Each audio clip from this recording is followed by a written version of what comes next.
Oh, there we go. Hello, everyone. We are here for the March Macstock 10 live stream.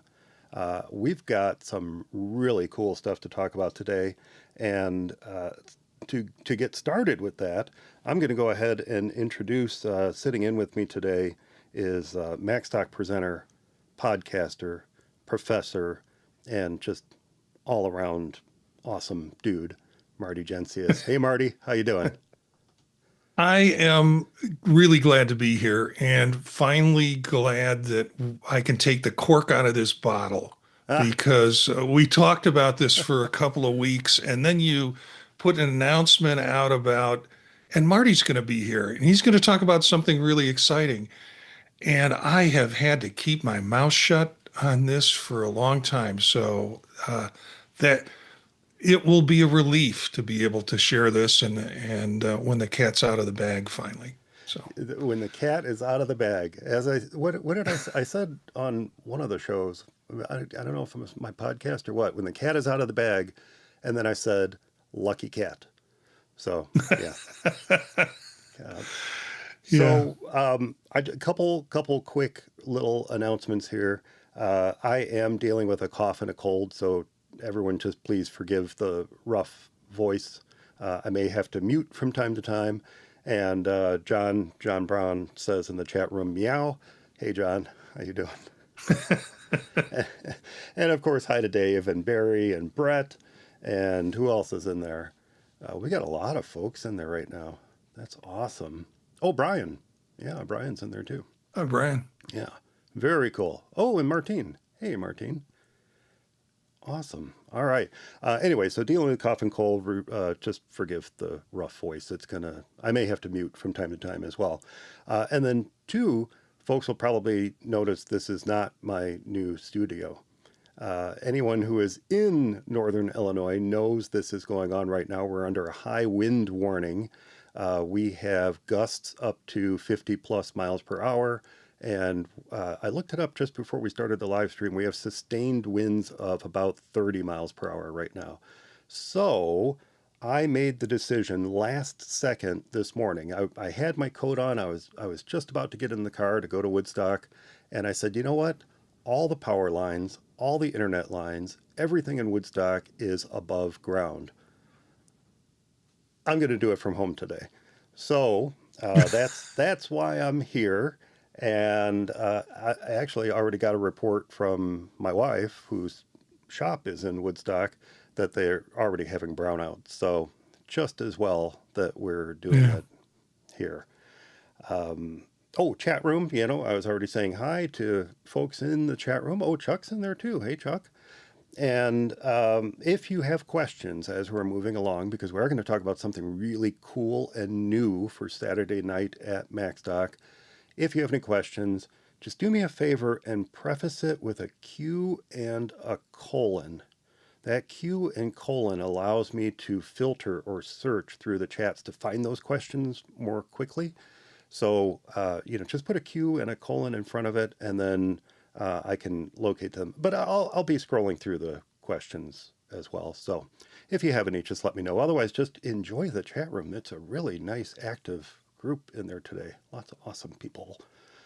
Um, I have a question for you, Marty, and this is Yeah. completely unrelated to Macstock. Did you happen to catch the Computer History Museum's Apple at 50 live stream the other night? I was doing a podcast, the stream podcast at the time. Um, I know Dave Ginsburg caught it and has talked about it, and it's pretty remarkable. I have David Pogue's book, Mm, and we've talked about it on other podcasts about the book and its content. We just finished talking about it on the British Tech Network Mac show. very cool. But I missed it. I missed that thing. I'll have to. I'm sure it'll wind up somewhere on YouTube. I'll come Oh, back and look at it. it's on their channel. I loaded it up here in case Oh, anyone okay. wanted to see it. We've got the Computer History Museum channel here, and the live stream is actually available for replays. And like you, I was unavailable to watch it live, so I'm looking forward to watching it this weekend. But even more, I I'm a nerd this way. I really want to watch the historic Apple buildings walking tour. I think that Hmm. sounds super cool. They put that out about a week or so ago. I guess I could go to that channel I just pulled up and look. It was about a week or so ago. And they are doing or did a walking tour of historic Apple buildings in Cupertino, including their first office, the home of the Lisa team, and the home of the Macintosh team. So that little Apple nerddom is the one that I'm really looking forward to watching. Well, in Pogue's book, somewhere in there, I think it's either the back flap or the front flap, you open it up and there's a map of what the Apple campuses used to be Oh, and yeah. all of the buildings that were there in it.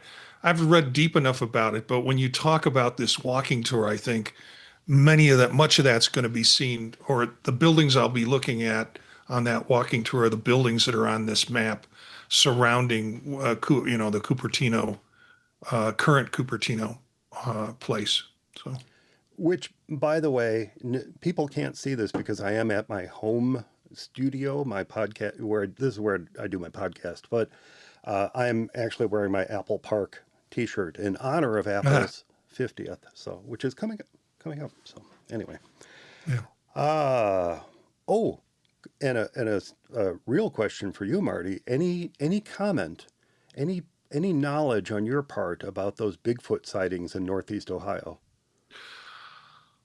They're coming closer to our neighborhood. Are The they? local paper we're real close to them. We're probably 10 miles away. Wow. And I was having breakfast with my wife this morning, and it came up in our local digital paper, and they had a map showing where all the sightings were and how they were sequentially moving towards Kent. Wow. So Aileen insists it's a bear, or series of bears. They're up standing around bears. Bears will do that, but I'm a Squatch finder at heart, so I'm really kind of hoping to shake hands with the big furry guy someday. I think that would be amazing. That'd be amazing. I thought maybe you were going to say it was, actually you out there with giant feet strapped onto your shoes and, a big burly fur coat or something. No, No, no. I do like to scare people, but I don't like to put costumes on to do it. So, no. Okay. Well, I thought I'd ask. Not that you would actually say if it were you, but, you know, since I do have you on the show, I've yeah. or on the show on the live stream, I thought I'd ask. Yeah. Okay, back to Macstock. No more Bigfoot. Back to Macstock. Um, the dates. The dates. Let's just do a reminder of the dates. Macstock itself will be held July 10th, 11th, and 12th, 2026. It's going to be the same place we've had it the last few years, the Alara Convention Center at the Holiday Inn Crystal Lake. And generally, the schedule is working out such that check-in every day will be at 8. We'll start right around 8:45, 9 each day, and Mhm. we will run until about 5:45. That's when we'll wrap up each day. So we've got tons of fantastic workshops, tons of fantastic standard sessions. I'm going to talk about what speakers we've already accepted so far. There's still a few slots open, and I'll talk about that as well. But then we have Creator Camp as well. We're partnering with Ecamm to host the first ever Creator Camp Mac Edition, and that's going to be held on Thursday, July 9th. So we actually have two different passes this year. We've got the standard weekend pass, which is for Macstock, Friday, Saturday, Sunday, and then we have the Creator Camp plus Macstock Bundle Pass, which gives you Mhm. all day of Creator Camp on Thursday, plus Macstock on Friday, Saturday, and Sunday. So, yeah, that's what we've got going on there. But now let's get to the cool announcement, Marty. Can I ask you a question before the cool announcement? Did you put a Q colon And in front this of it? comes from this Did, comes from yeah, the no no. no I won't put my colon in front of it. Oh, okay. Um, All right. uh, this comes from the kind of counselor side of me. How Yeah. does it feel for you to have this much interest in presenters? Because it's a crowded schedule.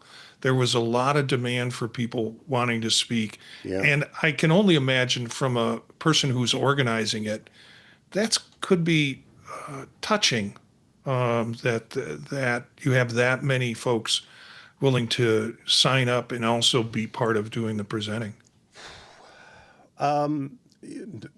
The 10 plus years of Macstock has just been one of the best experiences of my life. Whether it's all the folks who want to present, whether it's the people who attend year after year, whether it's the new people who sign up, we have new folks signing up every year for Macstock. I just had another new person sign up last night. That someone puts their trust in me, of all people, to attend Macstock and have a great time the weekend. Just, it sounds cliche, but it means the world to me, and I'm just so happy that I can be a part of it. But yeah, we have had a huge response to the speaking. Who A huge response from folks who wanted to speak at Macstock this year. And when I said, hey, I'd like to put a little emphasis on the 90-minute sessions, folks came through.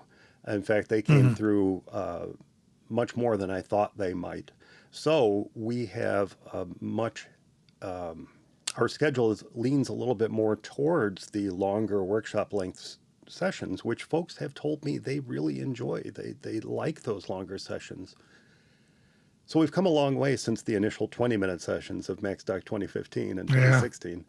And admittedly, a lot of that is Allison pushing me too and saying she wanted more and more time every year on stage. So having the 90-minute sessions and then sprinkling in the 45-minute sessions throughout the afternoon on Saturday and Sunday is going to make it not feel overwhelming. You're right. There are a lot of sessions, 3 days of sessions, but I'm trying to schedule it in such a way that it's not overwhelming. It feels comfortable. And as we talked about before we went live, Marty, this year in particular, I'm scheduling 90-minute lunch breaks. So there's a nice long period of time right in the middle of the day where folks can kind of relax, absorb what they've heard, maybe do some, go do some other things that they want to do, or just close their eyes for a few minutes or whatever, and then come back refreshed for the afternoon. So, yeah. Did I answer your question? I don't know if I did. Yeah, I think so. Maybe I'm really feeling it, and every year I feel it as we get closer to Macstock, that this is kind of a special experience, and to kind of get that feedback by interest and by you saying I need this, and people coming around and providing you with opportunities for them to share their knowledge, I think is would be touching for me to have that kind of community. So. Well, the theme this year is Inspire. And one of the interesting things about that theme is as the talks came in and as I started to accept them and get them on the list of workshop length talks and standard session length talks, I started to realize that almost every single talk fit within a previous year's theme. And I thought that was really interesting. So one of the things I'm going to do this year, and I haven't quite figured out how I'm going to do this, but one of the things I'm going to do is kind of indicate how a particular talk harkens back to a previous theme at Macstock. And without going too far into it, because it will be my opening comments at Macstock, I'm also going to talk about how the previous themes have led up to this year's theme of Inspire. Interestingly, unwittingly, I mean, I didn't realize how each year's theme and the order within which we presented them turned out to or brought us around to the theme of Inspire. Clearly, I'm not prepared to talk about this, but there's an interesting cycle that happened naturally as we presented each year's theme that that just led up to where we are today. So yeah, I'll talk about that in my opening comments.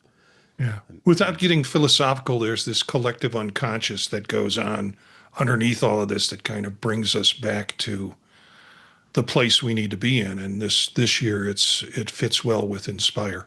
Yeah, So thank you. Oh, but I just about dropped my notes, which happened to be on my iPhone. The the the special thing. thing that we are Yeah. here to talk about today. This came about because as I looked at your talk that you actually submitted two Mhm. talks, but as I looked at this talk in particular, it was just in a very generic sense on troubleshooting Apple hardware and software.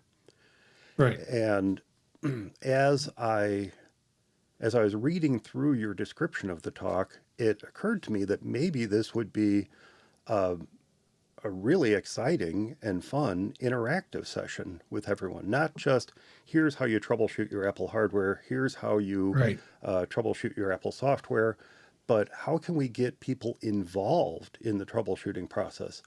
And so I just very casually mentioned to Janet, what if we did, what if we took Marty's talk and we made it for want of a better term, a super session, Mhm. and made it something that we've never done at Macstock before, made it interactive, made it hands-on, gave everyone who was sitting in on the session the opportunity to interact with each other, not just with the presenter on stage. And so I took that very rough notion and I sent it off to you. I think it was probably just a Yeah. sentence or two. It wasn't much more than that. Yeah. And seriously, within a day, you had come back to me with this amazing, well, I'll just say syllabus. Is that, I mean, is that probably the Yeah. right way to describe it? I mean, being a professor, I guess it is, but this amazing rundown of how that might work, what that would look like, and how it might work. And I I was sold immediately on it. So why don't we start with what we're calling this? We've been throwing around the term super session, and Yeah. I don't know if that's quite the right way to describe it, but the title that we come up with for this is Apple Troubleshooting Unplugged, which, by the way, I love that just by itself. Apple Hmm. Troubleshooting Unplugged, a peer-driven super session. So that's the title we've come up with, and I think what I'd like to do is just kind of throw it over to you, Marty, and let you describe what you've come up with and what who this is intended for. Yeah. And when you sent me that original email back, it said, "Is there something that we could do?" And you were thinking in the evening, so Hmm. there will be a slot of time in on Saturday night Yeah. where we'll be doing this. And the idea is, as soon as you sent it back to me, I'm like, oh, I know how to get people to do this. There's a process called open space technology. I teach group work. That's kind of my primary thing. And I introduce students to this concept of open space technology. And so I wrote that into the proposal. And what in that process, what people do is they contribute ideas, or in this case, we'll have attendees contribute things that could be problems or troubleshooting. But I think it's also, and I encourage people to contribute ideas or potential topics that are related to, I like for me, I don't get routers. Can someone please sit down and explain to me what routers are about? It's not a problem I have. My router runs fine, Right. but I still don't get how that whole thing works up. So I'm trying to gather the wisdom of the group around that question. And so what people will do is they'll contribute things they'd like to know more about or problems they'd like to get solved. We'll do that prior to the conference and maybe the first day of the conference. And then I'll sort them into what are maybe functional or topical groups. And the purpose of that process is then people will sit down in the same area in the same table and it and share ideas. You would be surprised how much wisdom the Macstock audience have Oh, around things. I am it's just limitless. knocked dead. Yeah. And it's not all the names that you are familiar with. It's people that you're not familiar with who really know how to either solve problems or introduce you to concepts. So we will have these simultaneous groups going on for a good portion of what we have planned in terms of time. And the idea with this group is if you're going to be there, you don't have to have contributed a topic or a problem. You could be there just out of interest. Hmm. And you're going, I think I want to go sit with that group who's working on and talking about home automation because I don't know anything about home automation. And let's see what I can learn from them. The rules from this and open space technology, this concept of doing these mobile groups, this is done in business industry, it's done in school settings, it's done in agency settings as a way to kind of move the agency, school, or business or area further along.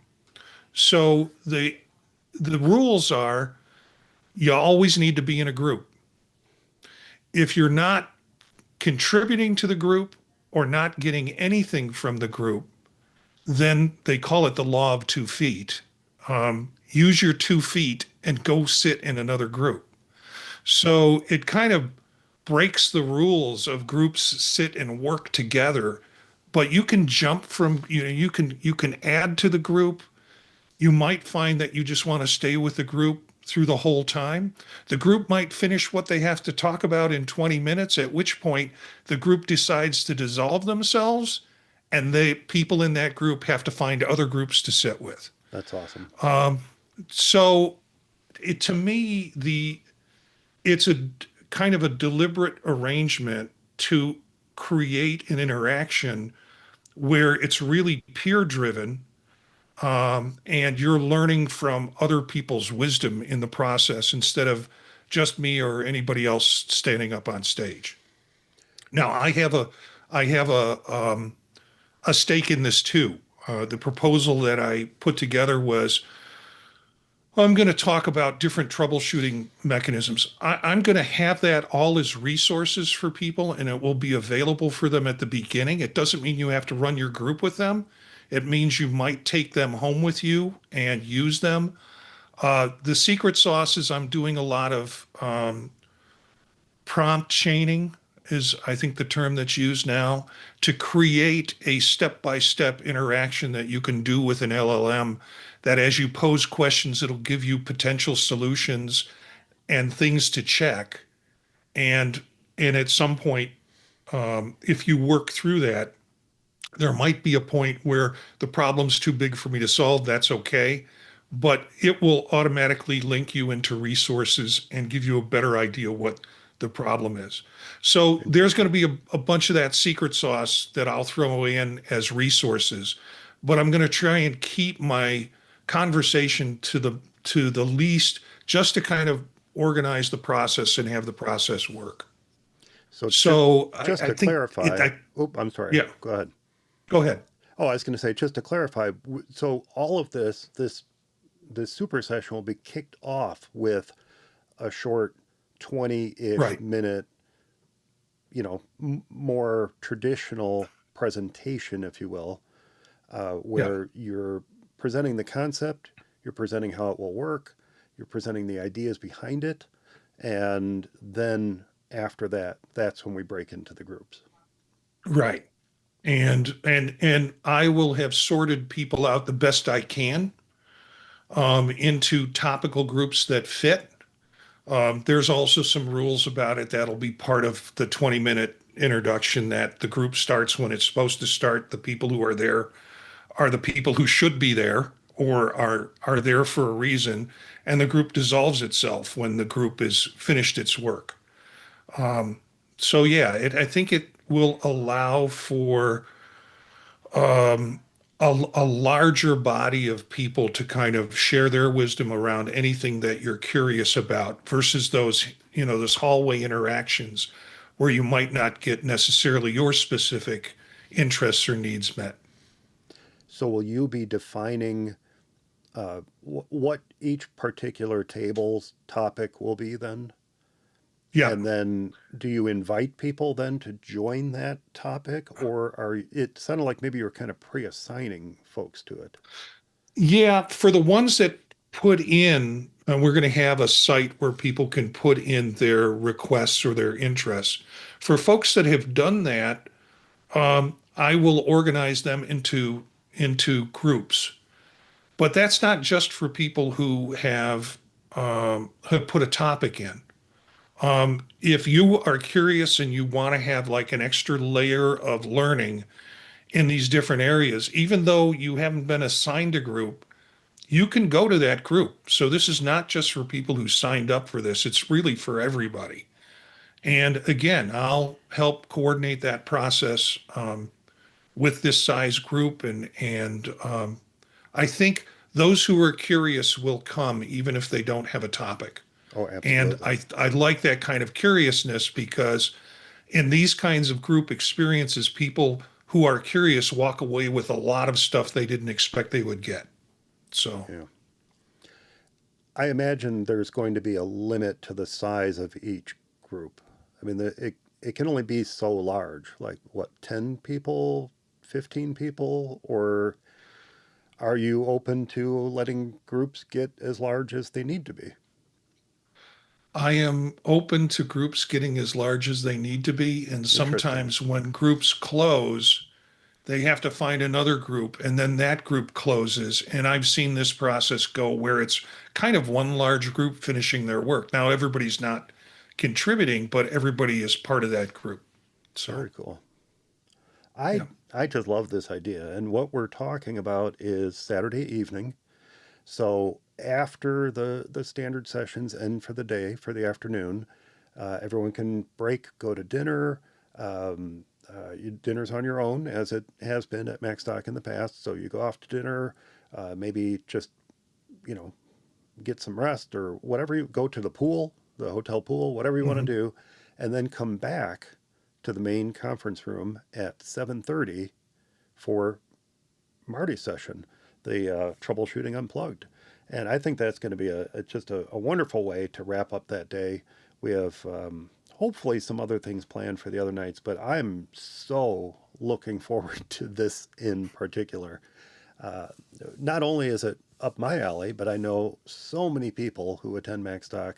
This is up their alley too, and maybe they're not the type of person who wants to present at Macstock, but they have that knowledge base. They have the Mhm. experience that is going to lend a lot to these groups, and probably lend a lot to multiple different groups as they make their way around the room that night. Yeah, and I'm hoping those folks that we see as more skilled take the opportunity to be part of those groups, um, because they do contribute to the knowledge base. But again, I'm surprised how much like some of the colleagues that I do podcasting with who maybe wouldn't speak at a conference, but how knowledgeable they are, and get them in a small group where someone's asking a question about it and you really find out how much knowledge they have around ideas that you wouldn't have known unless somebody asked them that question. Yep. Once you get certain people started, uh, the knowledge starts flowing. Absolutely. Well, this is really cool. Um, and I also like how you wrote in your description, this is how Apple troubleshooting was meant to happen. Um, it does, in a way, kind of harken back to user groups as well. The Yeah. user groups historically, going back into the 80s, the early 80s. And so um, part of the point of attending the meetings was to do this sort of thing, to kind of break into groups and Mhm. present the problems that you're having with your hardware, and hopefully somebody in attendance can grab your hand and step you through the right way to solve that problem. And I think that this is it's a nice homage to that idea of Apple user Yeah. groups. Yeah. And to me, it's what the community is capable of. Yeah. It really shows what we're capable of as a community. And I see this as a community. Again, you don't need a problem to walk into this. You just need curiosity. That's right. And I hopefully I'm not letting that poor cat out of the bag again as I say this, or maybe it is a good thing I'm letting the cat out of the bag. I don't know. But you hinted also that this might be something you'd be interested in leading in the future as well. So not only Macstock 10, but maybe Macstocks of the future. It'll be interesting to see how people respond to it. It's, as I said, it's a very common process to do. I do it with students and they find it, they're like, I learned so much from doing this. And, my topics are, what are you afraid of? The kind of things that students generate are, what are you afraid of being in a group or leading a group? What's your biggest concern? And so they generate these things generally on sticky notes. And I have the students actually create the topics and it's mobile, it's movable. And they learn more from that experience than me standing up there and trying to tell them what they should think about that experience. So That's a good point. I've always been a learn by doing type person. mhm. You can pick up a few things here and there from a book, but for me, when back in the day when I did some coding, the books on the shelf were not something I sat there and poured through endlessly Yeah. to learn everything I possibly could. They were there as a reference. But when it came to actually learning something, learning by doing, learning by success and learning by failure was how I learn the best. And I know there's a lot of Mhm. folks like that. And it sounds like maybe not only your students, but folks who are sitting in these groups and in this troubleshooting session may benefit from that as well. Yeah, typically I don't have these with all groups starting at once, but because of the framework that we have and the size of groups, the people that we have there, they're all going to start at once. So I'm going to come up with some ways to provoke movement in the groups because that's when you get the full essence of this, that you're really part of a larger community. So, and I've got some other tricks up my sleeve that'll, not tricks. You won't, it won't cause any problem. It will be positive reinforcement for people to do things. I might have some giveaways and other things Oh, you don't walk during around the with a process. switch and whack people's knuckles if they. No, that's only in higher education do I Oh, do got it. that. Okay, got it. Yeah, the other interesting thing about this, and one of the reasons I love it, is because it's a nice callback to what Ecamm is doing with Creator Camp. Their Creator Yeah. Camps are very hands-on interactive sessions, and they have camp counselors that go around to the different groups and help people troubleshoot and solve problems and things like that. And that raises the question, are you going to have counselors or TAs or whatever you want to call them that are wandering around as the evening progresses to kind of peek in on the groups and see how things are going, or maybe encourage them to go down a different path that maybe they didn't explore or what have you? Is that part of the idea as well? Yeah. I, you know, yeah, in fact, I'm kind of depending on many of the people that are in the chat room right now to be those folks that kind of help, assist, sit down, and help move groups. I'll be going from group to group to kind of address as I can address, and some of the things will just sometimes when I'm doing this with other groups, I have to kind of say, I think it's time this group dissolves Hmm. because they're wandering off into what are the best restaurants in town, Nah, and they'll move into that phones. I appreciate Brian suggesting electric buzzers on yeah. seats. I You know what popped in my head when I was thinking about how do I get people to move? I don't know if the hotel will like this, but just a little air horn that I could, you know, hit every once in a while and let people know, it's time to move. Probably scare the bejeebies out of me every time you blow that thing off. Yeah. Yeah. Yeah. I'm looking for people like, that are in the chat room, Brian being one of them. Mike, you said that you would assist and as needed. But I want to get away from the person that's sitting at the table is this expert Mm-hmm. because everybody sitting at the table has the potential to be an expert. Oh, absolutely. Or, maybe you're walking around and somebody at the table asks a question or is curious about how to do setups for servers and things like that for small servers. They go, Mike might know something about that. Mike, what's your idea about it? And pull Mm-hmm. you over.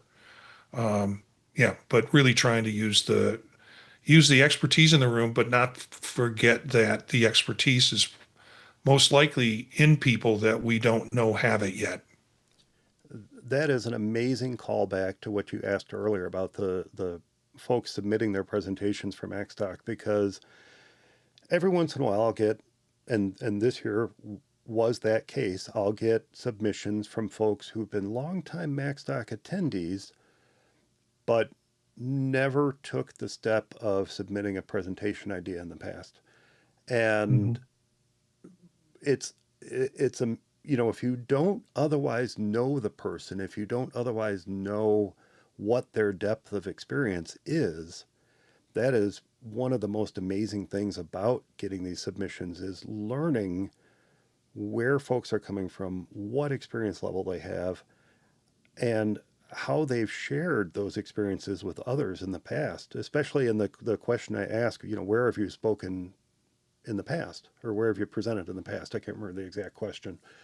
And to get back a paragraph of previous experience of Mhm. presentations that they've done and the places that they presented, and it's just amazing to see that.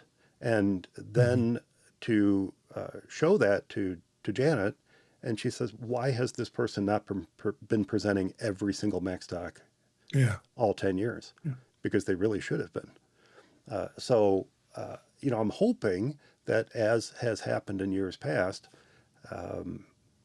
some of these folks who are just now starting to submit presentation ideas and take the stage at Macstock will be some of the regular presenters that like Mhm. we have now.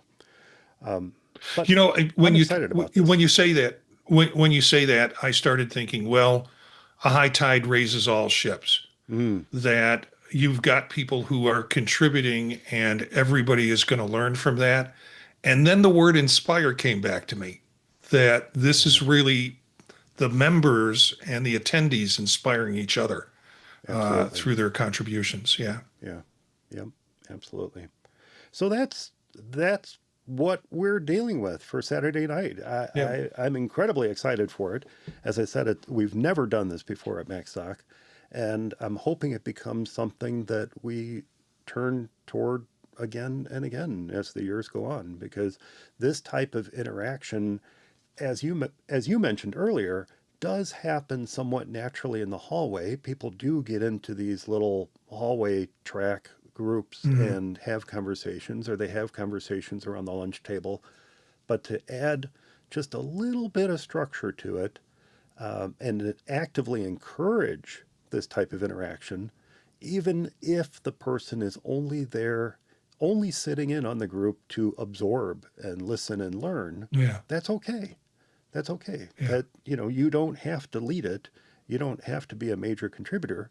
But if you are sitting there and you're able to gain new knowledge by just sitting in that group and listening to what others have to say, I think that's a win all around.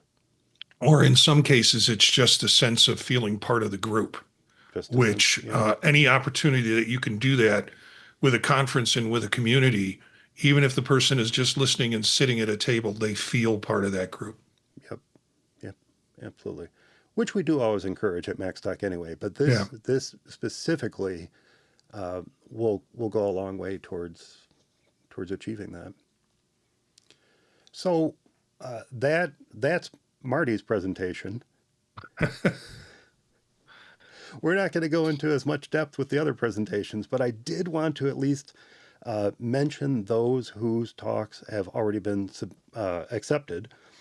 Speaker acceptances are still going out. There's a couple slots I've yet to fill, both workshops and standard sessions. So if you submitted a talk and you haven't heard back yet, don't worry. I'm at the point where I'm actually slowing down a bit to make sure I don't overbook the weekend, and that we still have that good pacing throughout. I want to kind of stick with the schedule as I designed it to maintain that pace. So, like I said, I'm slowing down a little bit, filling things in more one at a time. So if you haven't heard, I'm still sending out those acceptances. But we do have a fantastic lineup of presenters, including, of course, Marty Jencius. And even though I'm still waiting on confirmations from everyone, I thought I'd go ahead and give a list of presenters that we have so far. And this is in no particular order. It's probably the order in which I sent them out. I don't know. They're not alphabetical, but we have Brett Terpstra is back again this year. Mike Schmitz, Allison Sheridan, Michael DJ Eisenberg is going to be presenting again this year. He last presented a couple years ago at Macstock. Mike Rose is back again this year to present at Macstock, which I'm excited about. We haven't seen Mike for a little while on Macstock stage, I should say. So that's going to be cool to have Mike Rose back again. Jeff Gamet is presenting. Dave Hamilton, Kirsten Sia. Dave missed. No, Dave did Mac Geek Gab last year. Mac Geek Gab on stage last year, but he didn't do a regular presentation. So he's back again this year with a standard session. Kirsten Sia, love Kirsten's talks. I learn so much from her talks every year. Jill McKinley is back again this year. Dave Ginsburg, Chuck Joyner, and as I said, Marty Jencius. So that is the lineup so far. There's still a couple more names that we'll be adding to that in the coming weeks, probably the next 2 weeks or so. I should have it all ironed out, and then I can start publishing the schedule on the Macstock site. And I did get word from Katie at eCam that she is working on finalizing the list of speakers for Creator Camp Mac Edition, and is going to send that along to me once it's ready. So we'll have that list of presenters for Thursday the 9th as well. So that's pretty cool. Early bird pricing, I mentioned this earlier. Early bird pricing is until March 31st. So if you have not yet purchased your weekend pass, whether it's the regular Macstock Weekend Pass or the Creator Camp Plus Macstock Bundle, both of those are on an early bird sale right now. You can save $100 on your Macstock Weekend Pass or $125 on your Creator Camp Plus Macstock Bundle Pass. So right now, absolute best time to pick up your weekend passes, and that will be going through March 31st. Let me go take a look in the chat room. I don't know if any questions have popped up in there or not. Okay, there we go. Let's see. Do a little filter here. Lots of nice comments. Awesome comments. Yeah, well, we can just go through some of those comments. Let's see here. Lots of hellos. Oh well, we'll add meow. We mentioned that earlier. Here, I'll do it this way. Oh, John. Yeah. Yeah, let's do it this way. Some nice comments about your talk, Marty. Let's see here. Oh, let me get down to them. Lots of weather talks. I mentioned the high wind warnings that we had here today. Jeff, of course, Bigfoot sightings or Guy Searle out walking again. Let's see. Oh, and Barry commented on that. They've never been seen together. That's true. That's true. Yeah. Okay. Yeah. All right. Here we go. Comment about your talk. Apple troubleshooting unplugged sounds awesome. I agree. And Brian, of course, said, this sounds amazing. And Dave, this is fabulous. What a great idea, Marty. Really interesting from Martine. Yeah. Yeah. Yeah, absolutely. This is these are like old friends. I get to see them, you know. It's God, I'm getting that community warm feeling that I keep talking about Right? from those. Yeah. So there we go. And yeah, is there anything that any questions folks have about what we talked about today that Marty can answer, that I can answer? Any questions about Macstock I can answer? Didn't see any questions in there, but if you have any, let us know. And I know it's about a 20-second delay, so we'll wait a good 20 seconds, Marty, and we'll see if any questions come up about the Apple Yeah. troubleshooting unplugged. But Yeah, and they should be looking out for a publicized link that they'll have that they can start to put their topics or curiosities in. good point. Yes, we talked about that before the live stream started, and what we'll probably do, well, what would work better for you? Okay, so we're doing this live on the fly. We're going to work this out right now. I mentioned that it would be very easy to create a form on the Macstock site Right. that anybody can have access to, submit it. It goes straight to you. You get the topics of interest as people submit them. But is there a different way that would work better for you? Is there something else that we come up with? I'm thinking probably about a month or so before Macstock will send that out.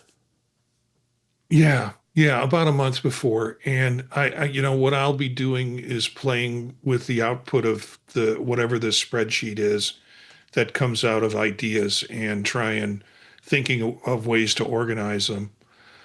You know, another way that this process could be done is spending some time with a few other people to help organize it into topics that make sense.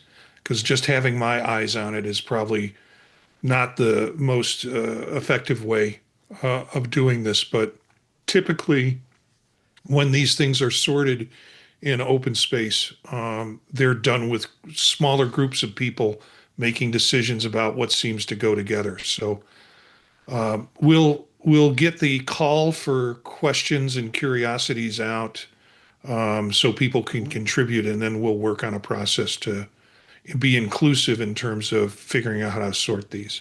Questions and curiosities. That sounds so wizardy. Like maybe something out of Lord of the Rings. You know, I open Yeah. my box of questions and curiosities. One question that rules them all. That's right. And look, oh man, Marty, you're already getting submissions right here live Yeah. on the stream. We've got HomeKit automation with shortcuts. Yeah. Yeah. Yeah, which you did mention, Yeah. by the way.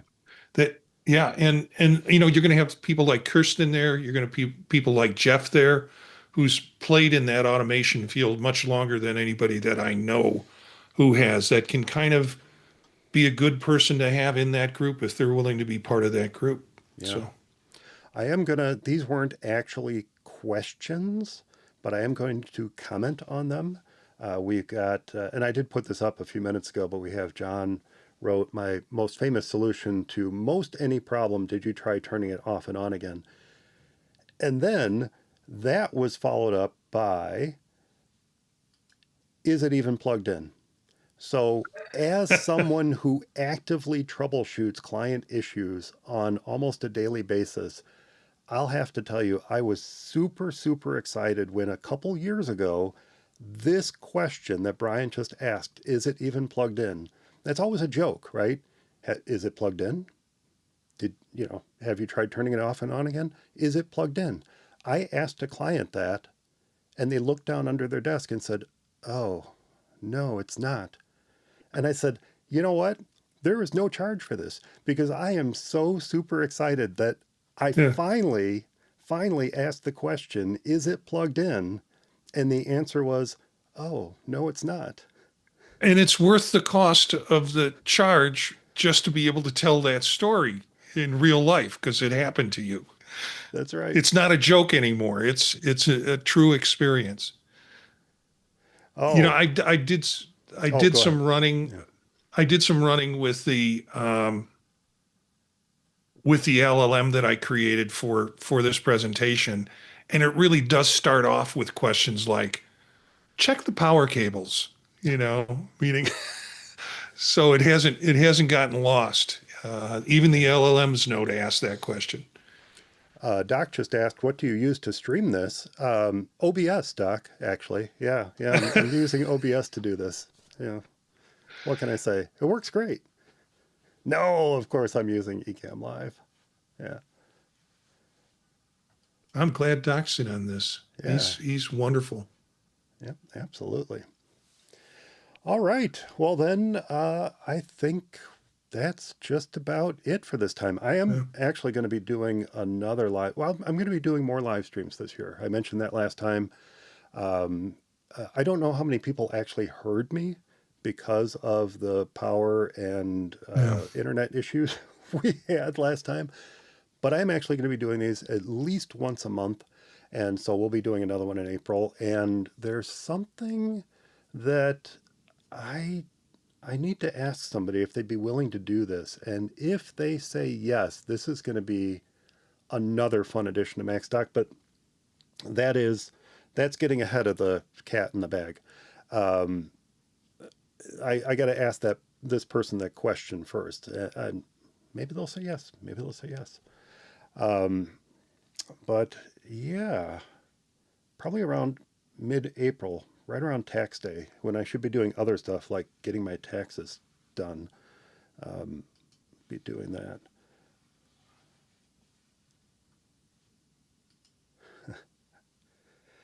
Yeah, that's definitely true.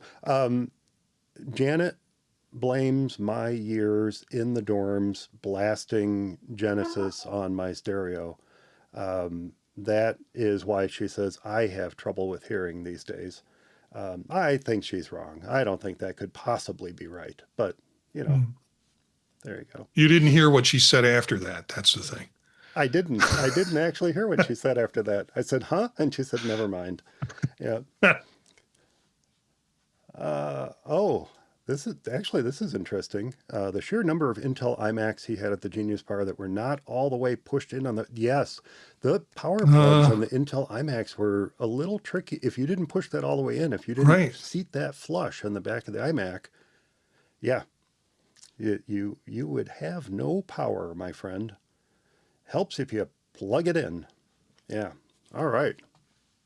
Well, with that said, Marty, thank you so much for joining me today. That is going to Yeah. do it for this time with Creator Camp. And now Marty's troubleshooting super session. I am even more excited for Macstock this year. So thank you, Marty, for sitting in with me today. And thanks to you, thanks to all of you watching this live and watching this after the fact for joining us today. I am going to be back again with more live streams. Next one will be in April, so watch for news on that. And with that said, take care, stay safe, and see everyone at Macstock. Bye, everyone. Right. Yeah. Thanks, Marty. Thanks, Mike. Thanks, folks. See you soon. I'll be right back, Marty. Yeah. Okay.